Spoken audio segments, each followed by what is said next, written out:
کیا چند گھنٹے پانی کی باری کی وجہ سے کسی کی جان لی جا سکتی ہے؟ سندھ کے گاؤں میں کھیتوں کو سیراب کرنے والا پانی جو ہے اچانک پانی خون سے سرخ ہو گیا۔ ناظرین، یہ وقوع 18 مئی 2011 کا ہے، جب پرویز احمد، جاوید احمد اور محمد اکرم اپنے کھیتوں میں آبپاشی میں مصروف تھے تو اچانک محمد منشا اپنے دو بیٹوں منصور احمد اور اعجاز احمد کے ساتھ وہاں پر آ گیا، اور یہ تینوں ملزمان جو ہے اللہ تھے، اور فریقین کے درمیان جو جھگڑا تھا وہ پانی کی باری اور پانی چوری کرنے کی وجہ سے تھا۔ ملزمان وہاں آ کر مقتول پارٹی سے لڑنے لگے، جس وجہ سے مقتول پرویز کا جو کزن محمد آصف کے کیس کا مدعی ہے کچھ ہی فاصلے پر کھڑا تھا، اس نے ان کو للکارا تو ملزم منصور احمد نے اسٹریٹ فائر جو ہے پرویز احمد کی طرف کیا، جس کے بعد پرویز احمد موقع پر ہی دم توڑ گیا۔ نہیں ہوئی بلکہ محمد منشا اور اس کے دوسرے بیٹے اعجاز احمد نے بھی فائر کیے، جو محمد اکرم اور جاوید احمد کو لگے۔ اس خونی وقوعے کے بعد ملزمان موقع سے فرار ہو گئے اور ان تینوں کو قریبی رورل ہیلتھ سینٹر میں لے جایا گیا، جہاں پرویز احمد کی موت ڈکلیئر کر دی گئی اور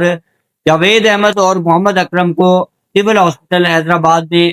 بہتر علاج کے لیے جو ہے شفٹ کر دیا گیا۔ اب ہم بات کرتے ہیں اس کیس کے قانونی سفر کی، جو ٹرائل کورٹ سے شروع ہوا اور سندھ ہائی کورٹ تک پہنچا۔ ٹرائل کورٹ نے ملزم پرویز احمد کو سزائے موت اور ملزم اعجاز احمد اور اس کے والد محمد منشا کو عمر قید کی سزا سنا دی، جس کے خلاف یہ ملزمان سندھ ہائی کورٹ پہنچے، جہاں سندھ ہائی کورٹ میں ان کے وکیل نے کچھ اعتراضات اٹھائے، جن میں سب سے پہلے یہ تھا کہ ایف آئی آر جو ہے 24 گھنٹے کے بعد درج کروائی گئی ہے،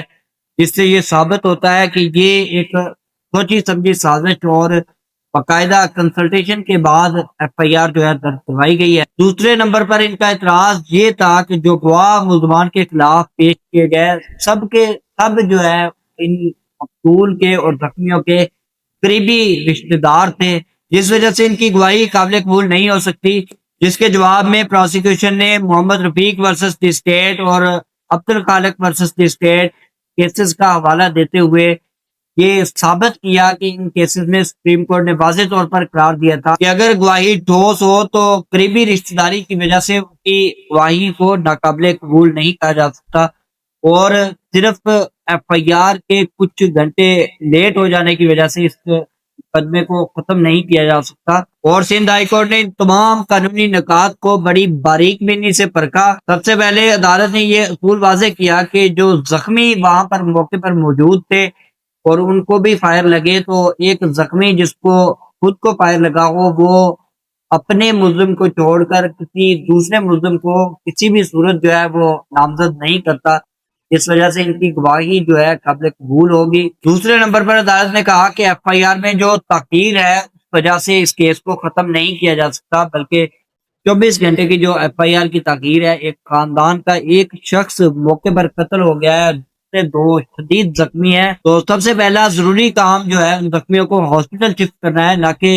تھانے جا کر ایف آئی آر درج کروانا، کیونکہ پولیس کو فون پر اطلاع کر دی گئی تھی اور پولیس موقع پر ہاسپٹل جو ہے پہنچ گئی تھی، اور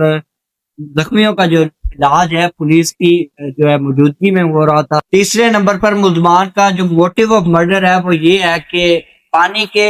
جو ہے باری کی وجہ سے ان کا جھگڑا تھا۔ اریگیشن ڈپارٹمنٹ سے جو پانی کی باری کی لسٹ منگوائی گئی اس کے مطابق اس ٹائم پر مقتول پارٹی کی جو پانی کی باری تھی، تو ملزمان کا وہاں پر موجود ہونا یہ ثابت کرتا ہے کہ یہ محض لڑائی جھگڑا اور مقتول پارٹی کو قتل کرنے کی وجہ سے وہاں پر موجود تھے، جس میں یہ کامیاب بھی ہو گئے۔ مقتول پارٹی نے اپنا کیس جو ہے شک و شبہ سے بالاتر ہو کر ثابت کر دیا ہے، جس وجہ سے سندھ ہائی کورٹ نے ملزم منصور احمد کی سزائے موت کو برقرار رکھا اور باقی دو ملزمان محمد منشا اور اعجاز احمد کی جو اپیلیں خارج کر دی۔ اس فیصلے سے معاشرے پر گہرا اثر یہ ہے کہ ذمہ داروں اور پانی کے جھگڑوں میں ملوث افراد کے لیے یہ واضح سبق ہے کہ قانون کی گرفت سے کوئی نہیں بچ سکتا، چاہے آپ کتنے ہی طاقتور کیوں نہ ہو۔ انصاف میں دیر ہو سکتی ہے، دیر نہیں ہو سکتی۔